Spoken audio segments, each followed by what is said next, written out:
Hey, everybody. Welcome. It is 1 minute after 11, and we got to make sure that Adam Boatsman has some coffee in his system. Otherwise, he's going to be cranky and he is not going to give you the best Oh, you advice. called him out. That's Yeah, so we got to make sure that dude has some caffeine in him. So as everybody is ramping on here, please, you know what to do. Hit the Q&A for questions, and you can harass us in the chats. And I'm wearing the Eat the Bear t-shirt. It's my favorite supplement here in Charlotte, North Carolina. It's hit some hard times, but the reason I'm wearing it is sometimes you eat the bear and sometimes the bear eats you. And I'm saying, hey, everybody, eat the bear today. Not just necessarily their protein, but anyway, we're in that kind of environment. So I'm going to pass it over to Jack in just a minute. But I know that, and I've got a couple questions that have come in last night from Mike and Rita. Rita came in. Actually, she was the early bird on Tuesday, so she actually gets to go first. She's in the pole position today. But we've had a number of people that have been asking, hey, are banks taking applications? And I had a conversation this morning with Pinnacle Bank with Brian Red, who is taking care of a number of our clients. So thank you, Brian Red. Shout out to you. They don't have this in a form yet, but here are my notes. So for PPP2, he said a lot of the smaller community banks are already taking PPP2 applications. They are not yet. He thinks sometime next week. He said basically the word that they've gotten is if you're taking under 150,000, they're basically not looking for proof. Now, do we think that that's a great idea to just go and get it? No. We've had a lot of conversations about that. And Jack is on here for a reason, and he will give you the lawyer opinion on that. But nonetheless, they are not going to be putting a lot of scrutiny on that. If you're taking over 150,000, you better have the proof that you dropped 25%. And then he said the NAICS codes with hotels, restaurants, hospitality, anything that begins with the 72 code, they're looking to, you can get 3 times your payroll back using the 8 or 24 weeks, which I thought that was interesting. And he said they reemphasized on their call yesterday, I guess, that first round funds have to be exhausted before you can apply for a second. And he's got a new applications sheet. So anybody that didn't take money the first time and you're wanting to do something now, they've got a kind of a streamlined sheet that we can make available to you. You can hit me up, gfrey, F-R-E-Y, at trustbgw.com. Again, applications likely next week from Pinnacle Bank. So Adam, it looks like you got some coffee, and I'm really excited about that. And yeah. So I'm gonna pass it over here to Jack real quick and let you kind of do some of your preamble, and then we'll pass it over to Adam. And we do have some questions already.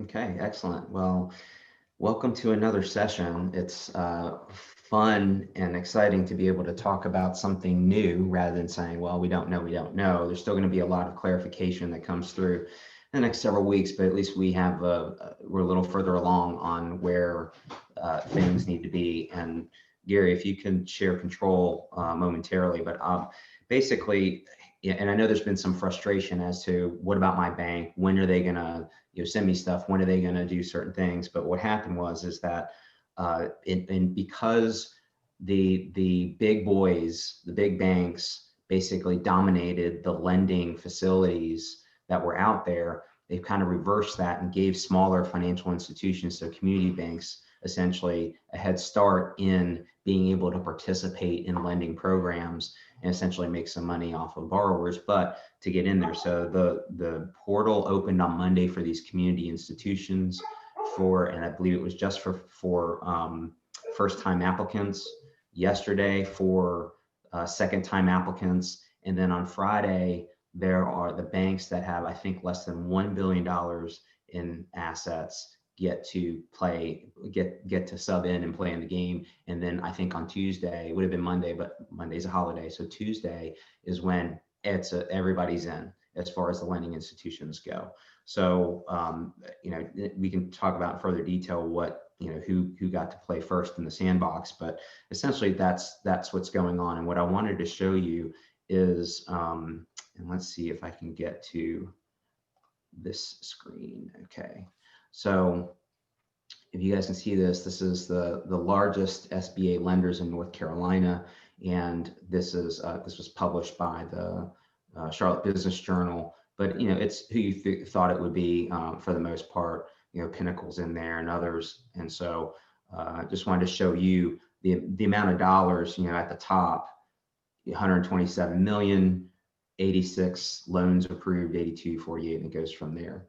And then I also wanted to share with you that the portal is a little bit different as far as the organization of it, and also technology. There was huge issues that they were trying to use already antiquated technology and putting it into this funnel in the 7A loan program for the first round of PPP loans, and it was just a disaster. And so what they did was they have updated their technology, so hopefully it will work better.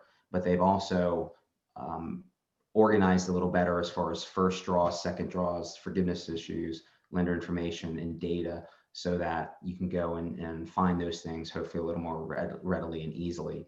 And then if you're interested, this is on our website, that this is a more holistic review of the COVID relief bill. And it starts from, okay, this is kind of what has happened. This is, talks a little bit about politics. So we have an arm of our firm, which is kind of separate, but is more into politics and policy making. Some people in DC and stuff. And so Derek is a friend who is part of that group. And if you're interested, this is a lot more of the details, but in words that I can understand, and you can understand as to what has happened. But it goes into, we talk about the pork, the other stuff that's in these kind of things, and this goes through it. So major elements of COVID. So it talks about the numbers and where a lot of this other stuff is going. So and obviously healthcare and unemployment and those kind of things. So this provides a little more detail into all of that. So I'll stop my share there, and I'll punt it back to Adam and fill in kind of some of the blanks as to what's different between the last time and this time. And, hopefully, just generally speaking, in addition to the portal, there was an interview with the SBA guy, the guy who's in charge of the SBA here in Charlotte, and basically said, hopefully we figured things out this time, and there's going to be less bottlenecks, less issues. But there's also an expectation that the borrowers know better, so that they're not going to call up the SBA and ask questions that they know the answers to or should know the answers to, because it's more of the same in a lot of aspects as what you did before. So that is a general overview of some of the major components and issues with the PPP2 program. Sure. Thanks, Jack. Gary, I will forewarn you, and Jack, I'll forewarn you. AT&T is currently in my house installing fiber, so woo! And it's not supposed to go down, but you might hear some dogs barking in the background. That's number one. So we're cutting the cord, and also getting rid of Verizon. So there's the dogs in the background, angry at the AT&T person. So that may happen from time to time. Lord. Hold on a second. Oh yeah. Well, Anywho, then also changing in the Verizon too. So overall, saving a lot of money on this transaction and getting my internet upgraded. So I'm excited about that. So that's not why people are on the webinar, but I would highly suggest everybody start looking at cutting the cord, because the options out there are amazing these days. If your dogs can put up with it. So with respect to PPP round 2 and PPP round 1, some of the stuff that's come up that we've had questions about this week. In prior webinars, we had some questions around what happens if I bought a business and I bought a business after round 1 has expired, or even during round 1. So I got that question wrong in the last webinar that we had, in that I said, here's my speculation and I don't know. The actual answer is, even if your EIN changed, you bought the business, it was in place before February 15th, 2019 or 2020, you're good to go. And if that business, assuming it didn't receive round one, you should be good. Assuming that it was down, you get to use the historical information for comparative purposes. That was for round one FAQ. So one would assume that if the business that you acquired received round one, and then you would otherwise qualify for round two. While that's not specifically in an FAQ, I don't believe, Jack can fact check me and I'll keep on stalling, for round two, one would assume that since that was in place in the first go round, there'd be no reason why it wouldn't be in place, and the same criteria wouldn't apply in the second go round, meaning you can use the history of the business that you bought for the purposes of this application, even if the EIN is different and you don't have an established payroll history under that EIN. So that's number one. Number two, we've had a lot of questions around, the definition of, down. If I use BGW as an example, a couple of years ago, we had a couple partners that left the organization and started their own firm. Good for them. And at the same time, that would have made us down. But if you had factored out us or factored out them and then looked at us as if they had never been here in the first place, we were actually up. So even though by math we're down, we're really up. So that's one of those where, you probably, like if you sold a division or something like that, there's some language around, looking at the effects of continuing operations and stuff like that in the language. It's just, be careful and don't, remember hey, even if it's okay, doesn't mean that it's right. Argument. So, this is really meant for people that really need the money because they're down in some format. So just consider that as you're going through the application process. That's number two. I think number three, we've had a lot of questions around, well, I'm down, but down on a rolling 12-week period, not necessarily a tight quarter. If you look at the application asks you for quarter gross receipts compared to quarter gross receipts. There's not really guidance that says you can use anything other than a calendar quarter, but there's no guidance that says that you can't. So from that standpoint, it's kind of a hard call in terms of how do you, what if you use modified dates for whatever reason, or which would actually apply if you were on a fiscal year instead of a calendar year. Your quarters look different from the normal Bears quarter. So my gut feeling is that, hey, at some point there may be guidance on a rolling 12-week basis that comes out. But right now, if you have a rolling 12-week basis that you're down, even though there's no guidance, there's no harm in trying. The worst that can happen is you get told no, because you were down and, but for like 1 week here and 1 week here, you might have fit the criteria. So I feel like that would fit the intent, even though there's no specific guidance that's out right now at this point around the ability to use different time periods other than calendar quarters. It's just, that's what they've used in the examples, but there's nothing that says that you can't use something different. It would be up to the banks to make the determination, which is why I would say, hey, let's give it a shot and see what happens. And then really the last thing that came up is what if I really am NAICS code 72, but it's not that way on my federal tax return because that's buried in some language. We've had that problem that's come up a couple times. Those codes are established and picked very early on. You opt into it and pick it, but they're established very early on. And if you have multiple lines of business, you're only supposed to have one. The guidance is supposed to be, for the majority of your revenue, which could change over time. So, we've got a specific situation where, I used to be in this business and now the majority of my revenue is in this business, and this business is now in NAICS code 72. But the tax return still shows something other. That's one that we're working through with the banks right now. I got a couple options. You could go back and amend a tax return. You could file under the new NAICS code, but don't give up the goat. If that's a phrase, maybe. If you don't have the right NAICS code, but you otherwise qualify because that is your active trader business, just make sure you're working that through with your bank. And if you're our client, obviously we're going to help you. But if you're not one of our clients, then talk to your CPA firm about potentially amending the return.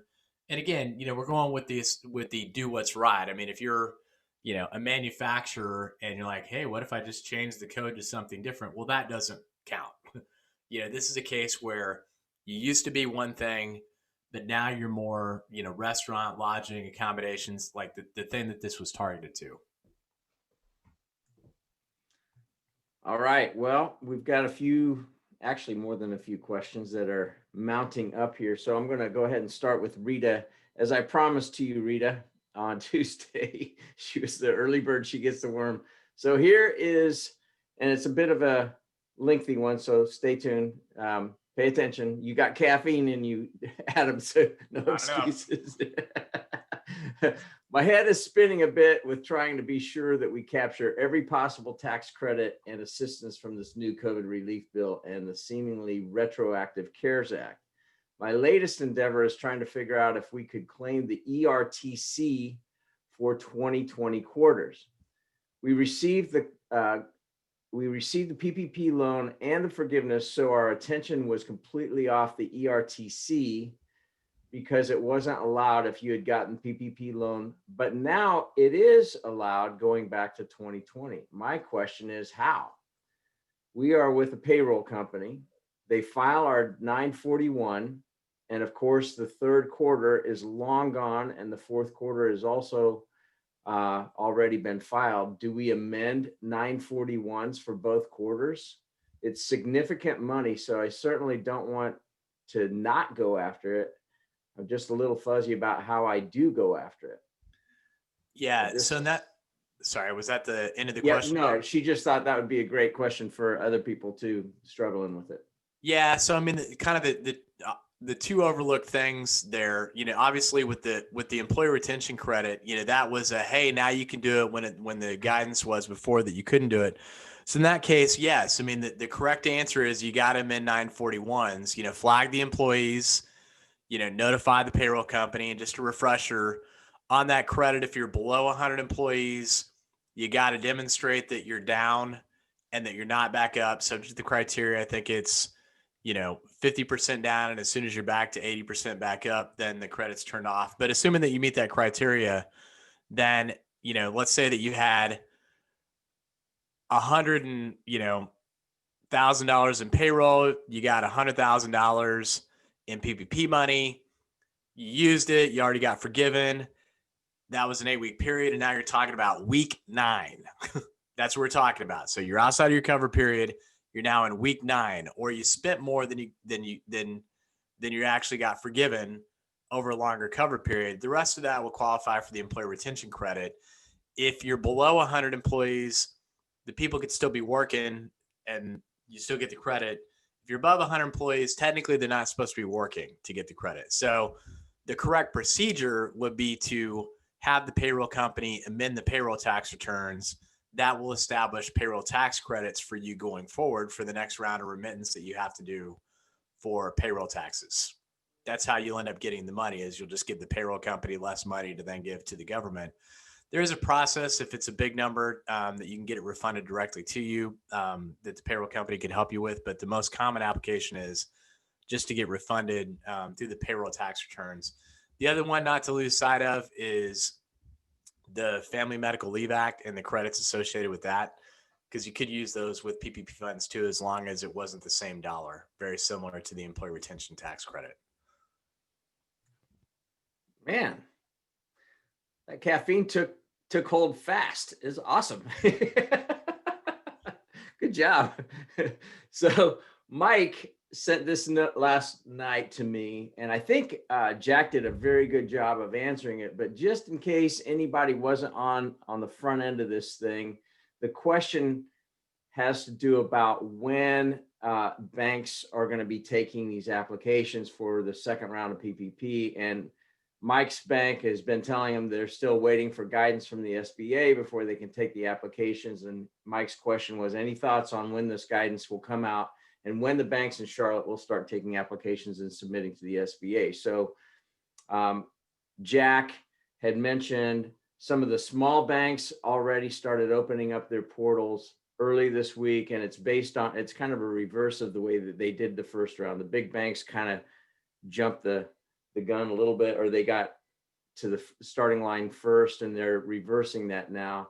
Other banks are going to start opening up on Friday, I think, and in talking with Pinnacle Bank today, which is a larger regional bank, I guess it's not one of the big 4 or 5 yet, but nonetheless, they think sometime next week. So talk with you banks about that. Anything that I missed on that, Jack? No, and there's a difference between what the banks are doing with respect to their applications versus the ability for the applications to go to the SBA based on the lender. And so what the banks could go ahead and start accepting applications similar to what they did with the first one, which is to accept them and hold on to them. But until the banks feel comfortable with the fact that their application is correct and proper, the algorithms are correct, to the extent that it's only Thursday and it's really for the bigger banks until Tuesday that they can, well, what happens in the next 4 days or so, we know that things can change overnight. So it may be that it's more possibly partially very cautious movement or baby steps by banks and waiting to make sure that the SBA doesn't change things. So for example, if something goes wrongly or if something can be improved by the opening of those portals for the smaller banks, they're obviously going to implement that improvement before Friday if they know it, before Tuesday if they know it, and they have essentially a 3-day weekend to do it. So I think that, again, Jack varies all around, but that's what my speculation is with respect to the processing of the applications by the banks, but also by the SBA. All right, thank you. All right, Bob, good to see you on here. If you qualify for PPP round 2, do you apply for the exact same amount as PPP 1? The only time that would be the case is if you're using your 2019 information, which is one of the options. Otherwise, it's just based on what did you actually spend in 2020. All right. The next one is there any subsequent guidance that defines quarter? Fiscal companies have been asking about using non-calendar quarters. That's from Christine. We hit that at the early part of the webinar, which is there's not any specific guidance. So my recommendation would be try with what works for you and then get told no and modify. Because I think if the bank will accept it and process it pending further guidance, you would be in, fine shape because all parties went in with the best of intentions. The materials that are out there are inconsistent, but I think that's just whoever the author of the article or even the SBA, that they are assuming in many cases that we're talking about calendar quarters, and even in doing their examples and doing the calculations and that kind of thing. So yes, exactly what Adam said, but I have not seen anything that said specifically that what does it mean by a quarter versus quarter. The other thing, and which I believe is the case, and Adam, correct me if I'm wrong, but before in round 1 it was either 8 or 24 weeks, and there was a lot of discussion about, well, can I use 9 weeks? Can I use 10 weeks? Can I use this? And it seems like that now that you can pick the end of the covered period, so that there is more flexibility within that. Now, I have not gone through the application process to see if you can manipulate that, or if it's like 8 or 24, or if you can really select a range or not. But my understanding is that it's a range rather than choice A or choice B. Yeah, that's right. And that presumably would come out specifically when they do the forgiveness application. All right, David, you are on here early because you heard this from me. And I'm not surprised. You're from Clean Juice, man. You guys are always on it. So, and he's calling me out on this, which is fine. Gary said 3 times for NAICDS code 72, but application says 3.5 times payroll is the loan amount allowed. Please confirm. Well, I'm just reiterating what I heard from Pinnacle Bank this morning. So if your You loan, were incorrect. It's 3.5 times, but we didn't have well, yet. they're just, I think what's happening is they're taking that other half and they're pocketing. I don't know. Just kidding. So there you go, David. Go with the 3.5 times. That's better. All right. Next question is also from David. For calculation of loan amount, can borrowers just use the same baseline average monthly payroll amount that was used in round number 1 application? I mean, the guidance says, yes, because it actually specifically says, hey, if you're using 2019, the bank already has your crap. So you don't need to give them anything. Okay, next question is, please explain again the options, if any, for a business that did not get a PPP loan in the first round. Is there a way they could qualify for round 2 loan? If your business was established by February 15th, you would just go you had the chance to do round 1, which is the route that you would go. Yeah, there's a couple in the diagram. There's a couple options. So if you didn't get the loan in the first round, well, let me take a step back. Just if you did get a loan, you have to use it all. If you didn't ask for the full amount, or if you didn't get the full amount, then you can ask for more on round 1. But as far as qualifying for the second round, then yes, there are those temporal restrictions, as Adam mentioned. Okay, got a couple here from Christine. The first question is, let's see. Okay, there's a qualification here. Let me go through these. All right, the first one says, one of our locations opened up on 2/1/2020. The rules read, if you weren't operating at all in 2019, but were operating before February 15, 2020, and had gross receipts during the second, third, or fourth quarter of 2020 that demonstrate a 25% reduction from the first quarter, you can still apply. Here's the question. Do I calculate and measure only 60 days revenue in Q2, Q3, or Q4, since Q1 is only 60 days? I mean, that's one of those hard ethical dilemmas that we hit at the first part of the call. If it was me, I probably would say I'm going to report it by the book because that's the information that I have to give. But I don't think that I would feel comfortable with applying if on a 60-day comparative period, I didn't show that I was down by 25%. There's no rule that says you can't do it the way that you just said. It's just that's what I would do. Meaning I wouldn't say, oh, great, I didn't have any revenues from the entire month of January. Therefore, I'm down. That just seems like, I'm not going to feel good about testifying on that one. All right, next question is from Kim. We actually have a couple questions from her. So I work at a medical office. We close some days in December for the holidays and a physician's vacation. I can show our insurance and patient payments are down 33% in Q4 in 2020 compared to Q4 2019. Is anyone going to ask me to prove we're down just due to COVID? Well, you're certifying on the application that you need it due to COVID. I mean, so that's kind of up, you answer that however you want to answer it. Jack, do you have some further thoughts on that one? Yeah, a conservative approach would be potentially anticipate either random selection or purposeful selection of having to provide further information. So, be careful that they don't come back and say, okay, tell us how many days you were actually open and operating between 8 and 5 or whatever it may be.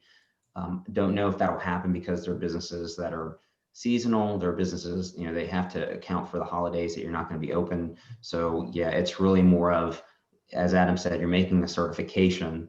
So, then it goes back to, well, what if the scenario is that, yes, your company takes 2 weeks off every year, the last 2 weeks of the year. So there's a pattern of behavior doing that. So I would be in this instance, be careful of the fact that it seems like you're saying it's an anomalous situation, that there was some closures and for holidays that maybe didn't occur. Maybe I'm reading into this too much, didn't occur previously, but also for physician vacation. You need to be careful.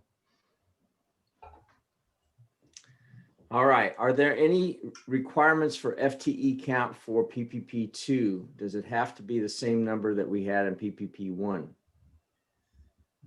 I don't recall seeing anything that says there's a comparison between both FTE counts, and it would make sense that there would be, because you're down. So you may have employees that are down, employee counts that are down, but you can assume that the forgiveness process will probably follow very similar, whereby, you'll have to either say, hey, I got all the employees back, blah, blah, blah, or an exception applies, would be my assumption, that the forgiveness process will be very similar. All right. Next up is from Jim.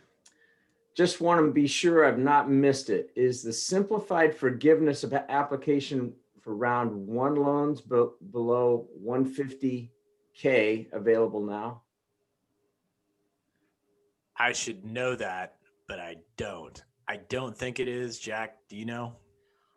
I think it's on a bank by bank basis if they are accepting them again, as far as pushing them through the portal. I'm not aware, and again, I don't know this either, that if that portal to the SBA is fully functional to be able to launch them. So I think that while banks may be accepting those, because essentially there's not a whole lot that the banks have to do. They've been given that get out of jail card with a simplified process, so that the banks can rely upon the certifications, which are not many, made by the actual borrower for loans that are less than $150,000. So I think it's on a bank by bank basis. I am not aware if, again, the pathway has been open to process those. All right. The next question is, if you're a company that did not apply for round 1 PPP loan, should you apply for a round 1 loan, or is there any money left over from round 1 funds, or should you apply for round 2 loan?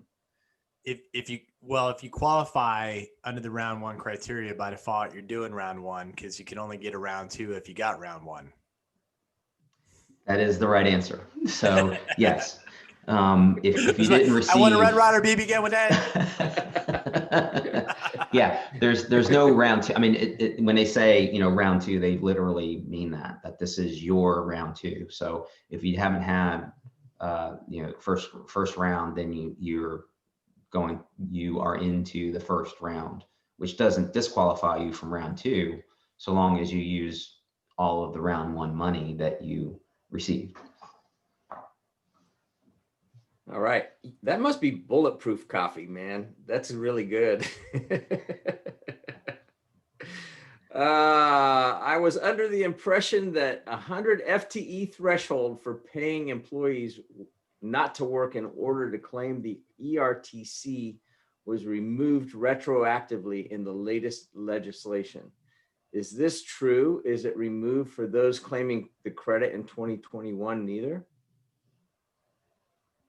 That's a good question. I don't recall that off the top of my head, but we can get an answer out. I know that was the original criteria, but I don't recall what the criteria was in the last round with respect to the employee count and not having to worry about whether they worked or they didn't work. So Jack, I don't know. I mean, I could keep on talking slow, Jack, to look it up. We can find the answer to that. I just with the ERTC, to be transparent, I rely upon my employment law partners to address those kind of questions. So I'm not as up to speed on the finite details of that. So, but we can, if whoever that anonymous attendee wants to reach out directly to one of us, then we can get the answer. yeah, and if you want to, you can send it to me, and I'll flip it over to Jack, and Jack, you can send it back to me. My email is gfrey@trustbgw.com, gfrey@trustbgw.com. Okay. And David is up. About forgiveness on round 2, will all loans under 150K be forgiven just based on certification without calculating FTE change, just like in round 1? Adam's comment earlier left me unsure, as if different criteria may apply for forgiveness this time. Go ahead. So can I go back again? Cause I've got it up. So the answer on the ERTC is it depends. That's a lawyer's answer, but go ahead. Well, what I'm saying is that for 2020, the 100 is still the case, but in 21, it's more than 500 is the employer side. So it looks like it spans both. So meaning like it's one thing for 2020, it's a different thing for 2021. Again, you get it regardless. It's just that, in one case they can still be working and you get it. In the other case, they can't actually be working, but you're still paying them.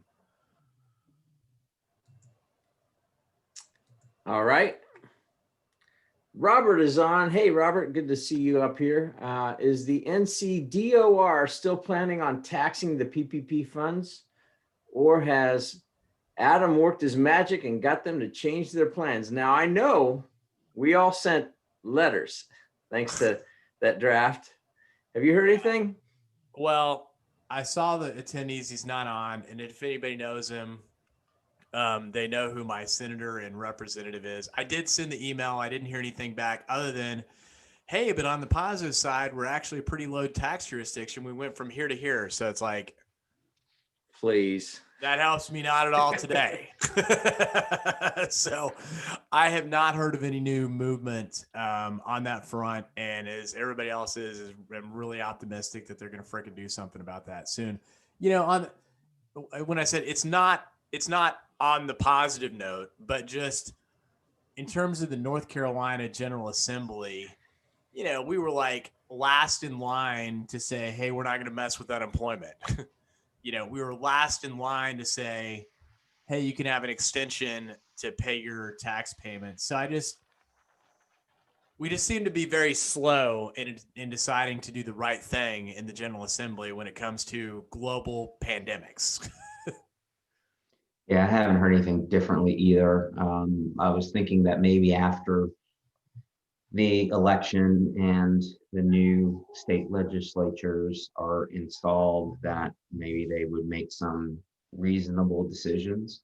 But there are other places where in tax law and just legally in general that are different in the state of North Carolina and in other states than on the federal level. So I'm not aware at this point of I'm aware of discussions, but not aware that anything has been changed with respect to the state tax code. All right, this one's coming back to you, Adam, and this is, you didn't give the answer or that David was looking for, or it wasn't clear enough on forgiveness. And so I'll go back to that question, was about forgiveness on round 2 with, will all loans under 150K be forgiven just based on certification without calculating FTE change like in round one.